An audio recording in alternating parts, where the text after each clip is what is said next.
こんにちは、みすずです。今日はお腹に優しい発酵食品、お砂糖なしで甘い発酵あんこをご紹介します。今回の栄養素はこちら。これは出来上がりのあんこ 100g 分の栄養価になります。お砂糖なしあんこは以前の動画ではデーツを加えたデーツあんこっていうのをご紹介しているので、概要欄にリンク貼っておきますね。デーツあんこは煮込むだけで作れますが、発酵あんこは甘酒と同じように米麹を加えて発酵させて甘くしていくあんこになります。なので作るのにちょっと時間はかかりますが、とっても優しい味で体が元気になるようなあんこですよ。ぜひ最後まで楽しんでいってくださいね。食べてみたいと思ったら評価ボタンとチャンネル登録していただけると嬉しいです。また詳しいレシピやブログにも書きますので、後ほど概要欄にリンク貼っておきますね。そちらも見てくださると嬉しいです。材料はこちら。今回は小豆、米麹同量で作っていきますが、小豆の量を加減してもらうと味が若干変わってきます。小豆を少なくすると麹がちょっと目立つ仕上がりにはなりますが、甘くなりますよ。今日の流れ3ステップ。今日はまず小豆を茹でます。通常のあんこを作るのと同じ作業ですね。今回は圧力鍋で茹でていきます。次に麹を加えます。小豆が熱々だとうまく発酵しなくなるので、ここでしっかり60度まで冷ましてから米麹を加えていきます。最後に発酵させます。60度に保温できるものを使って6から10時間保温して発酵させていきます。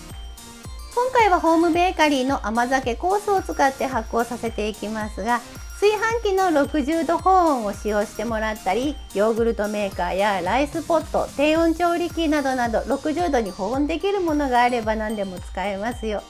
お手持ちのもので作ってみてください。では作り方です。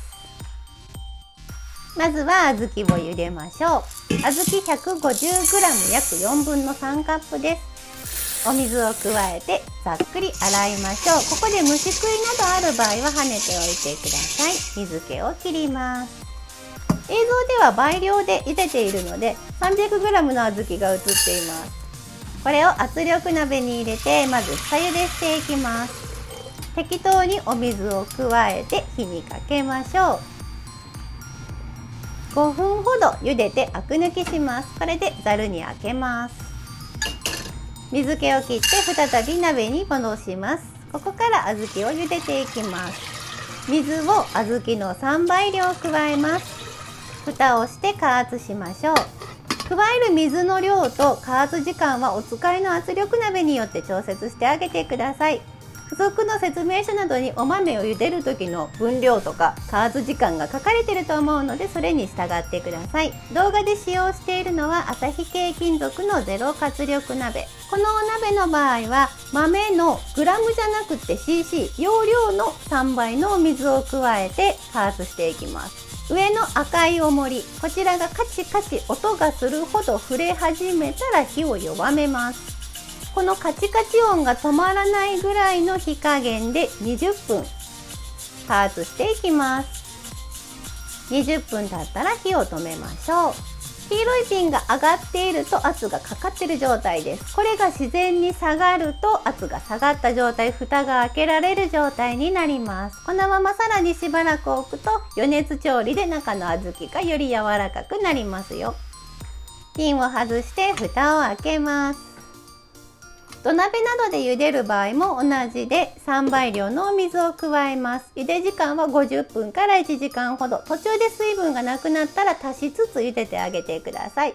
茹で上がりの目安は指で押して潰れるぐらいお豆が柔らかくなっていれば OK です。お塩を加えましょう。取り出して冷まします。では取り出して60度まで冷ましましょう。ここからの映像の小豆は分量通りになります。温度計を指して60度まで冷めたか確認しましょう。熱すぎると発酵しなくなるので注意してください。また60度以下になっても大丈夫です。米麹を加えて混ぜます。茹で汁がたっぷり残っている場合は一旦ざるにあけて茹で汁は避けておいてあげてください。今回はホームベーカリーで発酵させるので、ホームベーカリーのパンケースの中に小豆と米麹全量を加えます。150g ずつで混ぜたものです。ちょっとポロポロしてますよね。なのでここで残った茹で汁もしくはお水を足してしっとりさせましょう。炊飯器で作る場合は炊飯器のジャーに移動してあげてください。同様にお水が足りなければ足してあげましょう。全体がしっとりとお水に浸かっている状態、ちょっと傾けるとお水がある状態、この状態でホームベーカリーにセットします。このパナソニックの SD-MDX102 には甘酒コースっていうのが搭載されているので、こちらのコースを利用して発酵あんこを作っていきます。コース番号は32番です。スタートさせると20分後に一度ブザーが鳴ります。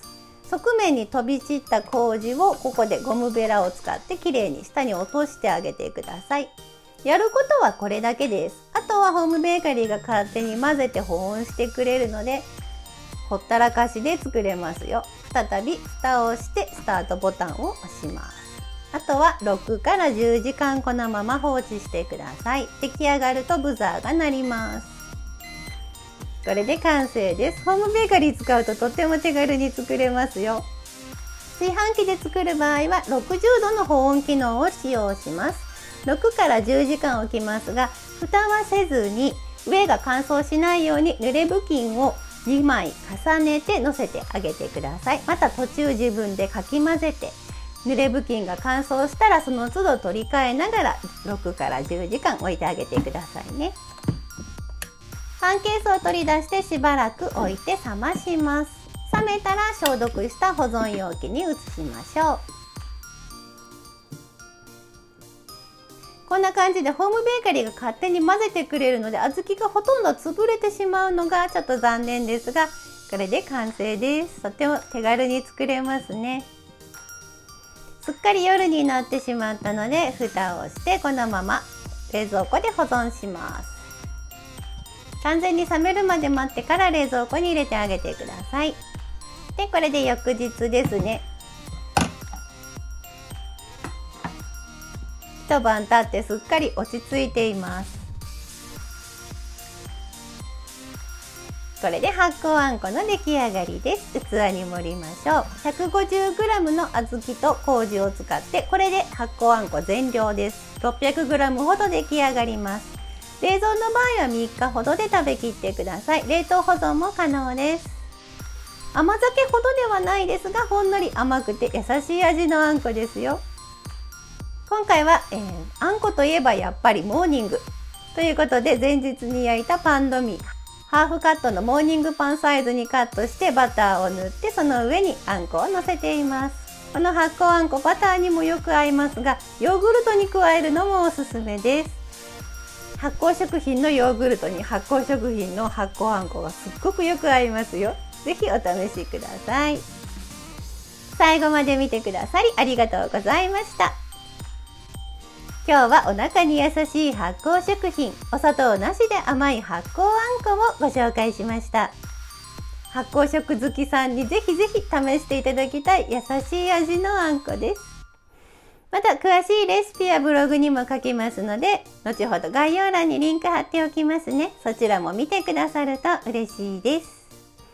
食べてみたいと思ったら評価ボタンとチャンネル登録していただけると嬉しいです。ではこの後も素敵な一日をお過ごしください。また次回の動画でお会いしましょう。ではまた。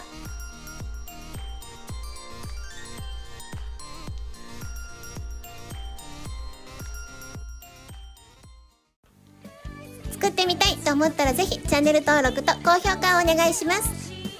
このチャンネルはお砂糖みりんなしレシピを載せています。詳しいレシピはすべてブログに書いてあります。また見に来てくださると嬉しいです。Twitter、Instagram、TikTok なんかもやってます。こちらもぜひ覗いてみてね。それではまた。